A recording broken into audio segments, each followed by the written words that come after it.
Dans cet épisode, une stagiaire dans un parc de grands félins vit une expérience bien au-delà de CE qu'elle imaginait en entrant dans l'enclos du lion. Si vous aimez la vidéo, n'oubliez pas de liker et de vous abonner. Voici l'effroyable attaque du lion sur Diana Hanson. Bienvenue sur Férocefine. Diana Hanson était fascinée par les lions, les tigres, les guépards et les léopards. Elle avait eu le privilège de se rapprocher d'eux lors de visites dans des parcs sauvages. Sa page Facebook était remplie de photos d'elle à côté de ces animaux impressionnants. Les grands félins étaient sa passion. Depuis l'âge de 3 ans, Diana aimait les grands félins. Aujourd'hui, plus de 20 ans plus tard, elle avait décroché son emploi de rêve comme stagiaire dans une réserve de grands félins en Californie. Elle apprenait les bases et ce que signifiait garder certains des prédateurs les plus impressionnants du monde en captivité. Son but ultime était de travailler un jour dans un zoo. Ce stage la rapprochait de cet objectif. Pendant ses études à la Western Washington State University, elle avait passé du temps avec des tigres et des lions captifs et avait visité l'Afrique pour voir des lions en liberté. Elle travaillait maintenant à Cat Haven à Dunlap, en Californie. La réserve était gérée par Project Survival, une organisation éducative et de conservation de la nature financée de manière privée. La réserve couvrait 100 hectares et abritait des tigres, des léopards, des lynx et d'autres grands félins menacés.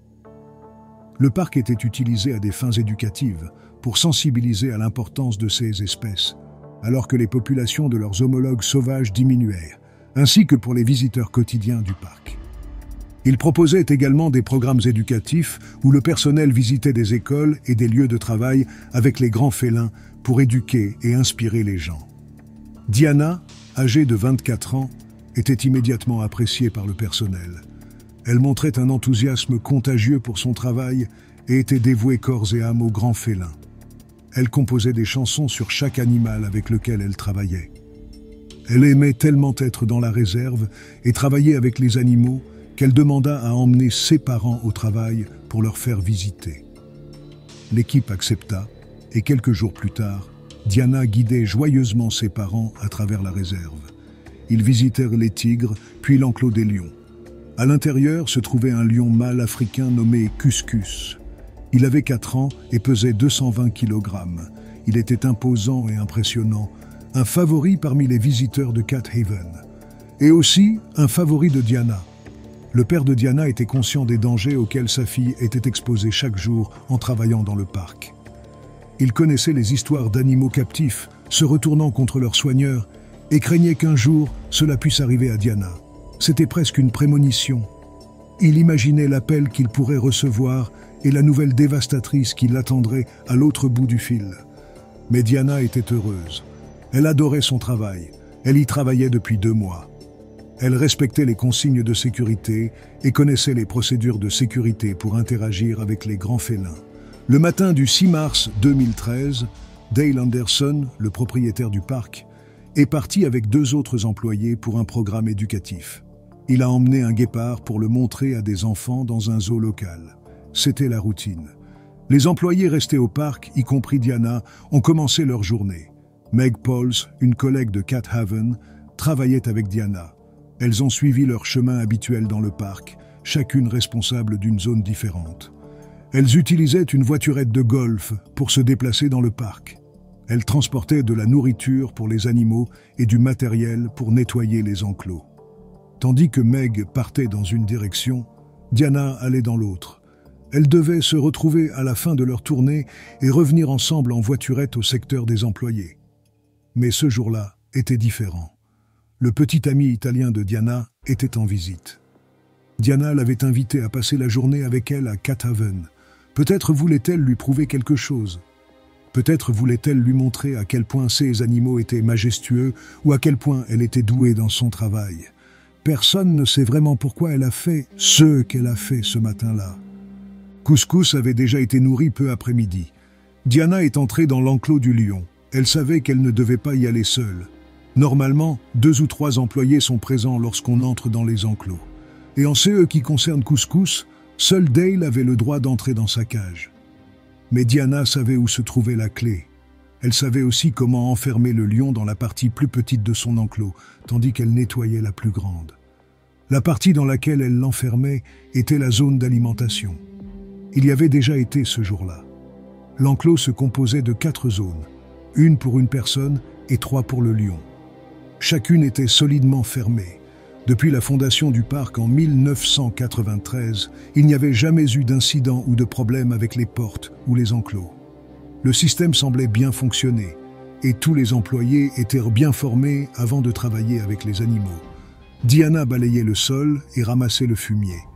Elle le vidait dans une grande brouette quand son talkie-walkie crépita.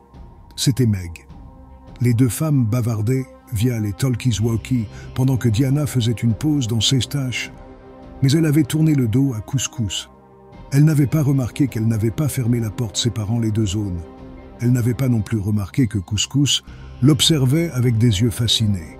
Il poussa la porte avec son museau et tendit sa patte. À sa surprise, la porte bougea. Il poussa à nouveau et la porte s'ouvrit. Maintenant, il n'était plus qu'à quelques pas de l'employé enthousiaste et fit un pas en avant. Il était excité, curieux.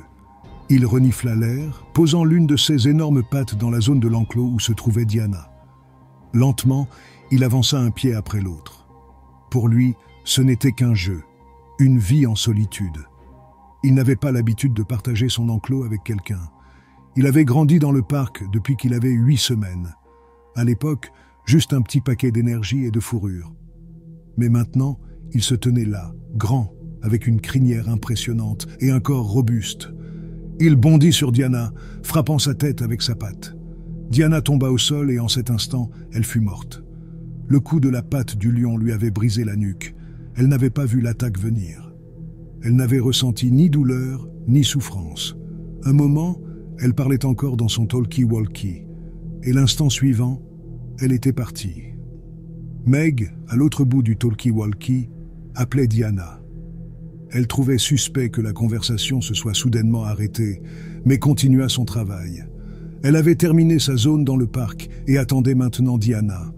Mais il n'y avait aucune trace de la stagiaire ou de son chariot de golf. Meg se rendit à l'enclos du lion et y trouva le chariot de golf de Diana garé à côté. Elle découvrit immédiatement Diana, gisant à côté d'un buisson dans l'enclos sur le sol. Elle pensait que Diana s'était évanouie et l'appela, mais il n'y eut aucune réponse. Alors son cœur se mit à battre plus vite lorsqu'elle remarqua Couscous hors de sa petite zone de l'enclos. Rien ne séparait le gigantesque lion de Diana. Calmement, Meg tenta de parler à Couscous, essayant de le tenir éloigné du corps de Diana, tout en appelant rapidement les secours. Les services d'urgence arrivèrent sur les lieux.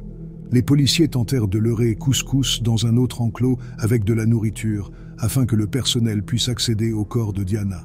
Mais ils n'eurent aucun succès. Le lion se comportait de manière agressive et protectrice envers le corps de Diana. Il grognait et faisait des mouvements brusques contre les secouristes. Bien que Diana ne réagisse pas, il devait encore tenir le lion à l'écart, s'il voulait avoir une chance de la réanimer. À ce moment-là, ils ignoraient qu'elle était morte. Ils ne savaient pas ce qui s'était passé. Moins de 30 minutes après que Diana soit entrée dans l'enclos du lion, non seulement elle était morte, mais Couscous avait également été abattu par le bureau du shérif du comté de Fresno. Il était maintenant temps pour le shérif d'appeler le père de Diana, l'appel qu'il avait longtemps anticipé, l'appel qu'il redoutait. La famille était dévastée, leur cœur se brisa de perdre Diana si jeune. Leur seul réconfort était qu'elle est décédée en faisant ce qu'elle aimait. Son père a reconnu qu'elle était probablement morte sur le coup, peut-être sans voir l'attaque arriver. Ce n'était pas une attaque longue et prolongée. Elle n'avait pas souffert et cela leur a apporté un certain réconfort. Il y a très peu d'informations sur les raisons pour lesquelles Diana est entrée dans l'enclos ce jour-là. Son ami n'a jamais révélé d'informations, que ce soit sur ceux qu'il a vus ou s'il était avec elle pendant l'attaque. Les enquêteurs ont conclu que la porte de liaison entre les 2 parties de l'enclos n'était pas correctement verrouillée. Ils ont expliqué au père de Diana le scénario le plus probable. Il semble qu'elle ait été distraite à un moment crucial et n'ait pas bien verrouillé la porte. Il semblait aussi que Couscous avait bondi sur elle dans un moment de jeu, mais sa force avait brisé sa nuque en un instant. Il n'y avait aucun signe qu'elle ait été maltraitée, pas de griffure sur son corps, juste une nuque brisée. Il n'avait même pas mordu son cou, mais il était brisé, apparemment d'un seul coup de sa patte, un coup qui, dans la nature, pourrait abattre une antilope. Bien qu'il ait grandi en captivité, Couscous possédait toujours la force brute de tout lion, une force mortelle qui a conduit à la fin tragique de Diana.